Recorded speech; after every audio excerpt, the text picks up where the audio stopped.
starters, what does the Tennessee Equality Project do?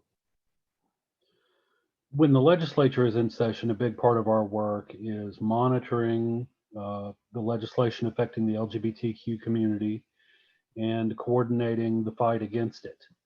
So how do you guys make the voices of the community heard with our local leaders? Sure. We have a lobbyist who represents us. We contract with her, and she tracks and lobbies the bills. We have done 33 email campaigns on the bills as they've moved through the legislature this session. We've done 5 phone banks. We have helped over 50 people meet with their legislators in some form. Usually it's virtually because of the pandemic, or by phone, and they're meeting with, the representatives from their own district. We also coordinate with a lot of other organizations like the ACLU, the Human Rights Campaign, Freedom for All Americans, the Nashville LGBT Chamber of Commerce, so that we're working together with a unified voice to fight these bills. It's really just the full gamut of things that you would do, media outreach and so forth. But it all begins when the legislative session starts with the bill filing. And we don't get an email from legislators saying, hey, I'm running a bill against the LGBTQ community. We have to comb through the 3,200 bills that are filed and read them and figure out which ones are attacking our community, because there's not, a rainbow flag on them waving saying, hey, look at me. I mean, you really have to dig into all of that. So that's a big part of the process at the beginning. You guys do educational and organization programming. So can you tell me a little bit about that? Sure. One of our programs is Tennessee Counseling Unconditionally. And that is in response to a law that was passed a few years ago saying that counselors in Tennessee could opt out of serving people based on the counselor's personal views. And there are already mental health disparities affecting our community as it is. So we reached out to counselors around the state and asked them to tell us, if they are affirming of our community. And we put together this digital map that people can use that will show them where they can find affirming counselors. Now, there are probably others out there who are that we haven't reached, but the map includes many that are, and we think that's a useful resource for people. I also saw recently where Ohio became one of the recent states to allow transgender people to change the gender on their birth certificate. Do you think Tennessee will follow suit and do this? Well, not by choice, but I do think it'll happen. A couple of years ago, Lambda Legal, which is a national LGBTQ rights law organization, filed suit in federal district court. And I hope we'll get a decision on that this year. But it needs to happen because it's really, I think, a violation of equal protection. And it is something that is harmful to transgender people. And I am hoping that we'll get a very good decision in the coming weeks. We were talking about, the bills a little earlier. There have been multiple bills passed in the Tennessee Senate and the House, and they made their way to Governor Lee's desk. I mean, what do you think these bills are saying to those in the LGBTQ plus community in Tennessee? Well, it's very stigmatizing. It's saying you're less than, and we will use the full power of state law to send the message. And this is really damaging to all LGBTQ people, but particularly youth. Trans youth are being targeted by these bills, whether it's healthcare or sports or bathrooms at school. It's really damaging to their health and their well-being. And we think that the legislature ought to shift gears and find ways to provide better service to all youth, particularly trans youth, who are underserved in this state. My final House floor vote today is for the House Bill 1027, and that's the one that prohibits a healthcare prescriber to give treatment for hormones. I mean, Well, let me clarify what that bill does. That bill says you can't prescribe puberty blockers before puberty. No doctors are doing that right now. So this bill is really insulting more than anything because the physicians, the pediatricians are not doing this. We don't normally put healthcare standards into the law. So this is a form of discrimination. It's also dangerous for this reason. If for some reason research says the healthcare standards need to change, then you'd have to amend the law to do that. And this legislature is not going in a trans affirming direction. So that would be a very difficult process. The other thing that we're worried about for the future is this sticks a peg in the law where in the future they can come back with restrictive amendments and say, well, we don't think you should be able to get hormone treatment before 18 or whatever. And that's the real danger of a bill like this.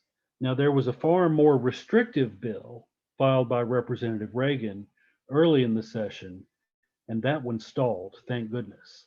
But we're also worried about the one that's on the House floor today, and we oppose it. there's also one on Lee's desk, and he has until today to veto or sign it or allow it. That's State Bill 1229. And that's one where they require the school to notify the student's parent or guardian before talking about, the introduction of sexual orientation or gender identity. I mean, what do you think about this bill? The harm is manifold in this kind of bill because the state is basically censoring content, which is the last thing the state should do in a country that respects the First Amendment, first of all. Second of all, it's just not realistic. If students are going to grow up in a world with LGBTQ people, which they are, it is putting them in a pretend world that they can opt out of dealing with LGBTQ people. So if a parent says, I don't want my child hearing anything about LGBTQ people, that's not realistic. That is not preparing the student for the real world. What's going to happen when the student grows up and enters the workforce and interacts with customers and fellow employees? That's just not realistic. It's also a burden on teachers because, the bill sponsor said, well, if a play has an LGBTQ character, the bill would apply. So now teachers have to go through the curriculum, figure out where there might be an issue, get parental slips out or whatever, get them returned, keep a record of all that.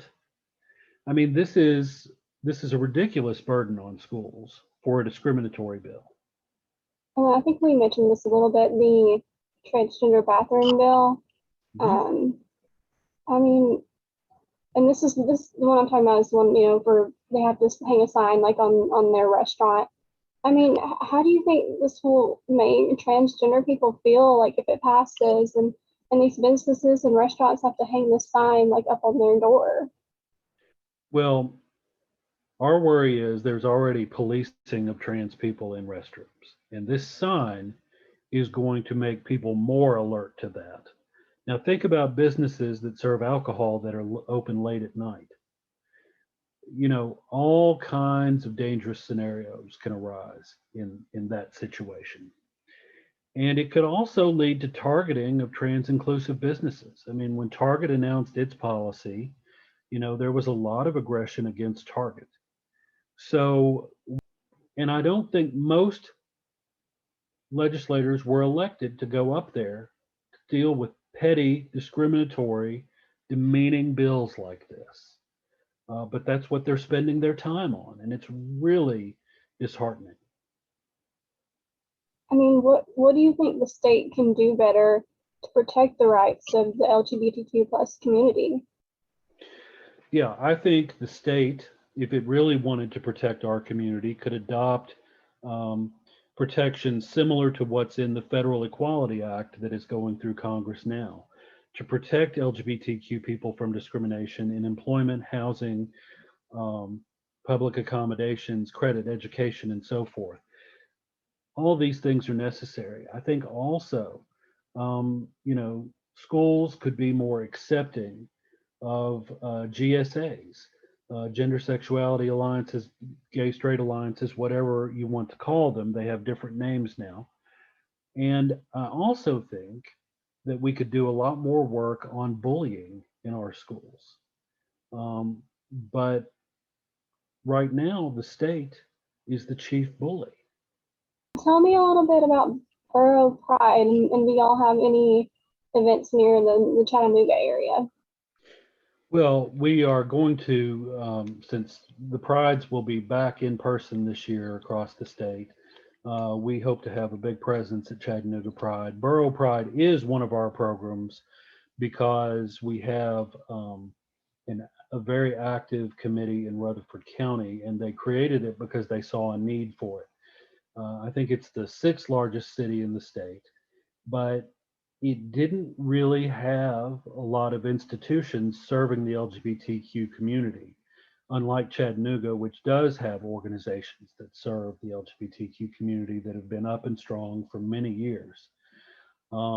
So we thought it would be important to put that event together, and it is going to be taking place in August, and it these days has been drawing around 5,000 people.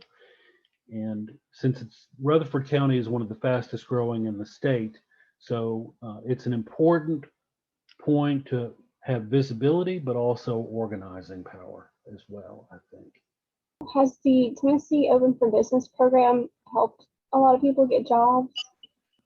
Well, I think it is a reference point if people are looking for inclusive companies. Um, you know, the Supreme Court has ruled that job discrimination against our community is illegal.